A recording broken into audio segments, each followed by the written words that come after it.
I take the baby on 31 July to Matsekana Clinic on Alexander. They asked me about ID. I said, I don't have ID.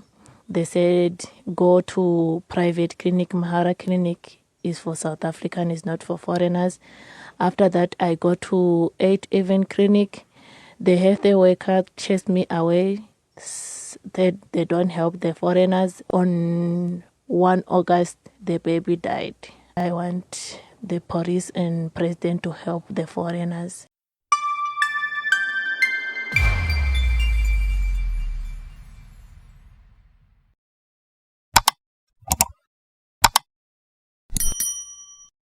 Hello everyone, welcome back to the channel. So less than 1 week ago, the EFF publicly declared war on Operation Dudula, giving themselves 7 days to kill the movement. Those were their words. Now suddenly, out of nowhere, a heartbreaking story has emerged. A 1-year-old boy has allegedly died after being denied access to multiple clinics because her mother is a foreign national without a South African ID. The media is running with this. Politicians are already using it to paint Dudula as killers, as monsters, as xenophobic extremists. But let's pause. The timing, the details, the gaps in the story. Is this tragic death being used as a political weapon? And why does it feel like the first move in a much bigger war? Today I'll be breaking down every claim, every interview, and every piece of propaganda in this story. Let's get right into it. A Bramley mother is calling for action against what she's called medical xenophobia. 21-year-old Praise Mander alleges that her child has died after being denied access to 2 local clinics in Alexandra, Masakane, and 8th Avenue Clinic. 1-year-old Praise Mander was rushed to a local clinic in Alex after displaying symptoms of gastroenteritis. The mother then alleges she was refused access by some members of Operation Dudula because she doesn't have a South African ID. The child later died. Newsroom Africa's Zola Shalwana is with the mother, and she joins us now live. It is a harrowing story, Zola, and when we were covering the issues around Operation Dudula blocking access to medical facilities, this was surely one of the outcomes that would have been projected at the time. Well, yes, indeed, Michelle. I even remember asking the MEC for health in Gauteng about the worst-case scenarios of what could possibly happen. There are people that are, critical, and some of them would seek medical attention to these local clinics, where we understand that there are some members of Operation Dudula that are chasing people away, especially, foreigners. Now, we are joined by a Bramley mother who is reeling from the pain of losing her son after she alleges that she went to 2 local clinics in Alexandra and she was turned away just because she does not possess a South African ID. Let's actually speak to her so that she takes us through her experience. Sissy, thank you very much for your time. What really happened? I take the baby on 31 July to Matsekana Clinic on Alexander. I find the 2 people outside for the gate who was wearing a green t-shirt. After that, they asked me about ID. I said, I don't have ID. They said, go to private clinic. Mahara Clinic is for South African, is not for foreigners. After that, I go to 8 Even Clinic. They have their worker chase me away. They don't help the foreigners. After I take the baby on Johannesburg Clinic. After they don't help me also, I take the baby on private clinic. They're also on Johannesburg. They help me. The same day on 1 August, the baby died after they helped me on private clinic. Mm-hmm. You mentioned that in one of the clinics, you were actually chased away by someone that works in the clinic. Which clinic was that? 8 Even Clinic. Is the health worker chased me away after I give him the card for the baby. They asked me that, are you from Zim or South African? I said, I'm from Marawi. He said, they can't help foreigners. Is that what it was happening? And what was wrong with your child at that particular moment when you decided to rush her to the nearest clinic? It was the learning stomach and vomiting. And the body, it was hot. Yeah, it was happening for him. And I mean, we had a conversation with you and I earlier on where you were saying you've already lost your child, but you would hope authorities, get to do something about this before many lives are lost in this manner. I want the police and president or those people for South African to help the foreigners. Mustn't choose that this is the foreigners, because all of us, they are black people. They can't choose each other. Must help each other. Even the foreigners, even the South African people, they mustn't allow the people to die because of ID. Is what I want. The police and president to help the foreigners and everyone. Yeah.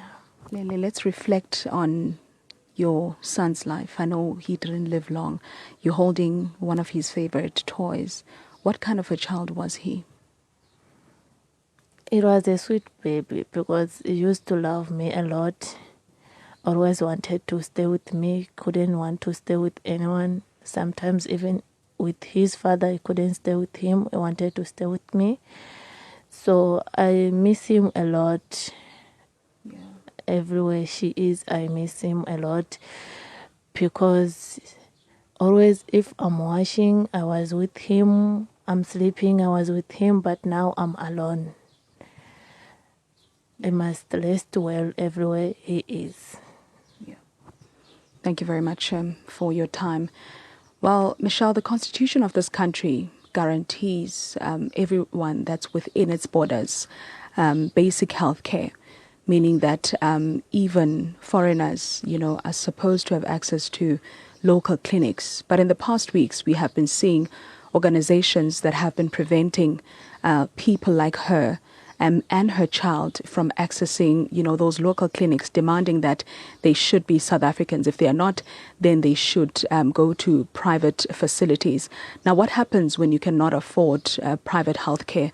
Does that mean that you will find yourself in this particular position?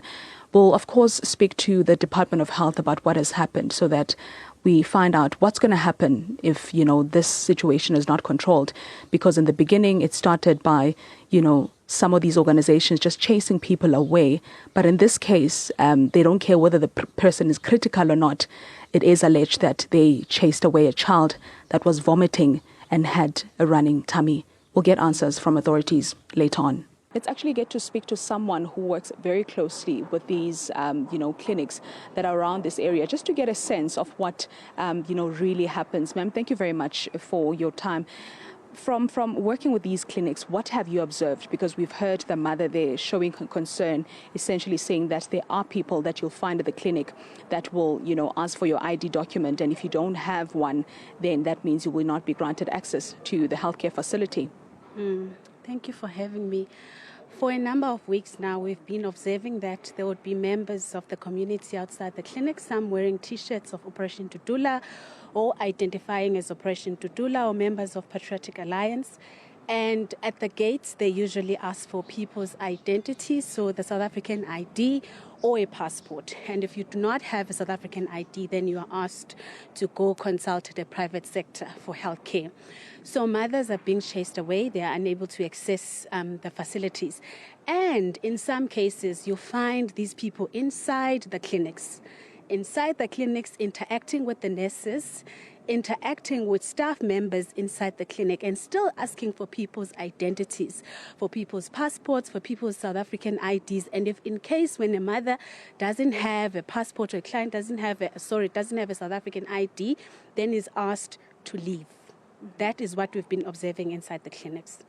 The question that's currently at hand here is that how do they even gain access to these clinics? I mean, there's clinic management, there's security, there's, so how are they able to freely, do all of this and no one is doing anything about it? That's the same question that we've been asking ourselves. And we've asked actually some of the clinic managers the same question, that how is it that any member of the public, whether they say they are part of a political party or not, how is it that they are allowed to enter a facility and decide who has access, and decide who must access the services or not? What happens, tomorrow if somebody else come and define access differently? Will we keep quiet?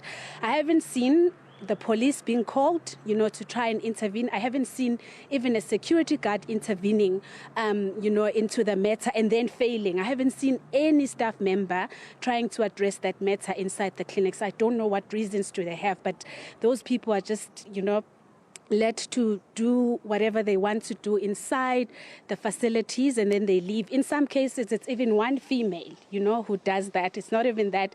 It's a lot of people who carrying weapons or who look dangerous, but nothing happens. Mm-hmm.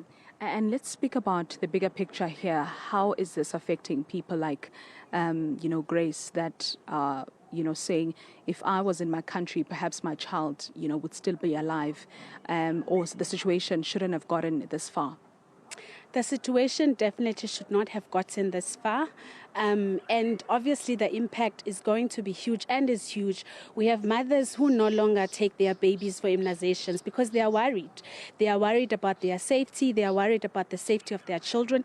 They stay with their sick babies at home, and try home remedies day and day. They speak to us about their anxieties. They speak to us about how scared they are, even inside their homes where they stay, that they are very scared. So the consequences are definitely going to be very big. And the story that you had earlier of this mom who ended up losing who's losing her baby is very, very sad. And that as a country, this is what we have come to, that we cannot even think about the lives of young children.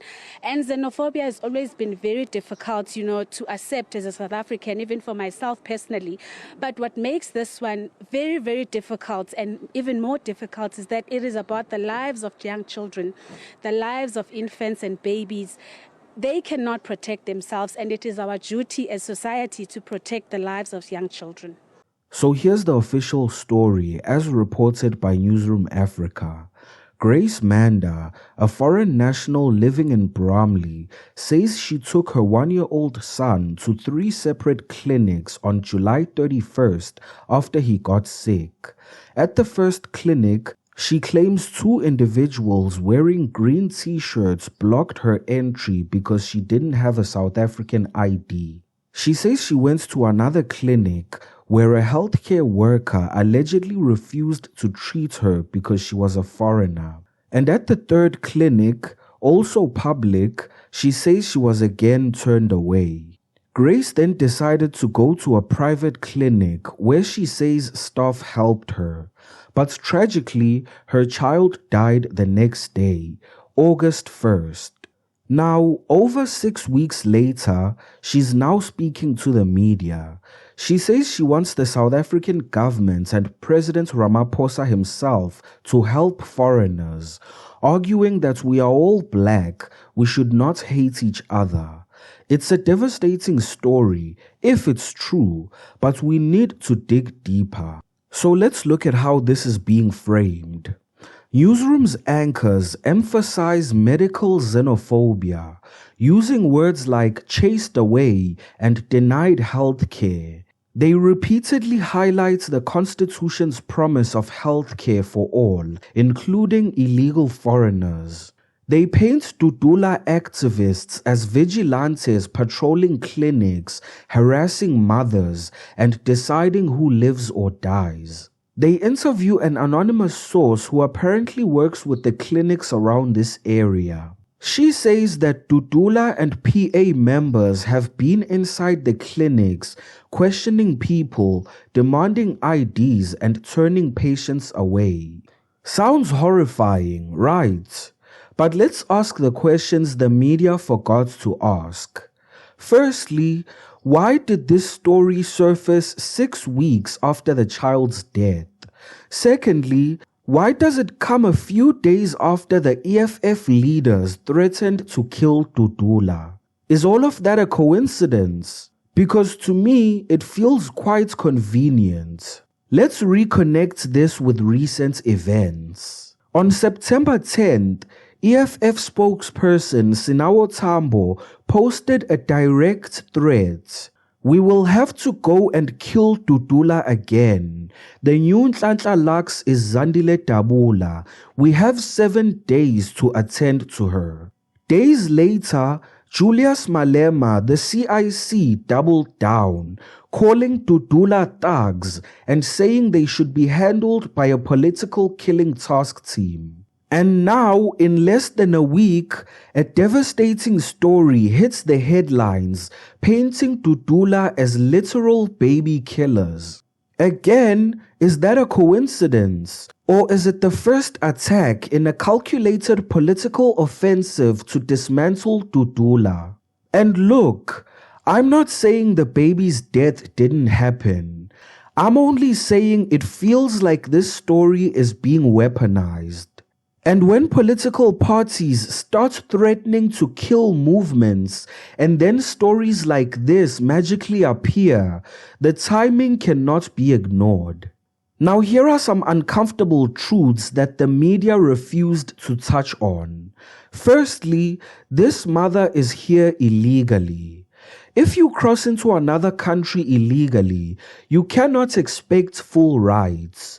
In South Africa, this chaos is normalized. But try this in any other country in Africa and see what happens. Secondly, our healthcare system is collapsing under the weight of mass illegal immigration. South African citizens are struggling to access services, yet the Constitution is constantly weaponized against us while criminals exploit our borders. Thirdly, foreigners are calling on our president and our police while ignoring their own governments back at home. And I'm not saying that because I'm heartless, that's just the reality. South African institutions are meant for South Africans first. But of course, the media continues to frame this as xenophobic South Africans denying health care. Not once did they ask if she was legal. Not once did they show proof of Dudula's involvement. At this point, it's all speculation. And you know what? Speculation cuts both ways. Now, if this story is true, it is tragic. May that child rest in peace. But this tragedy is not only a result of community frustration, it is the direct consequence of a failed state, weak borders, and a broken immigration system. The media will never say that. The EFF will never say that. They will only use this moment to discredit Dudula, to call patriots xenophobic criminals, and to justify a crackdown. And this is just the beginning. Last week, I said we'd soon see how far the political class is willing to go to destroy Dudula. And honestly, this feels like their opening move. And if you think they're gonna stop here, you're dreaming. Something is happening in South Africa. A grassroots movement is challenging decades of corruption and failure, and now the political elites are panicking. They're using fear, they're using propaganda, and now they're using tragedy. The question is, will South Africans see through it, or will we allow ourselves to be manipulated into silence? This is only round 1, so stay alert, share this video, and don't let them rewrite reality. Watch the video on your left to see a deep dive of the threats made by the EFF to Dudula. Don't forget to hit the like button, subscribe to the channel, and hit the notification bell. Until next time.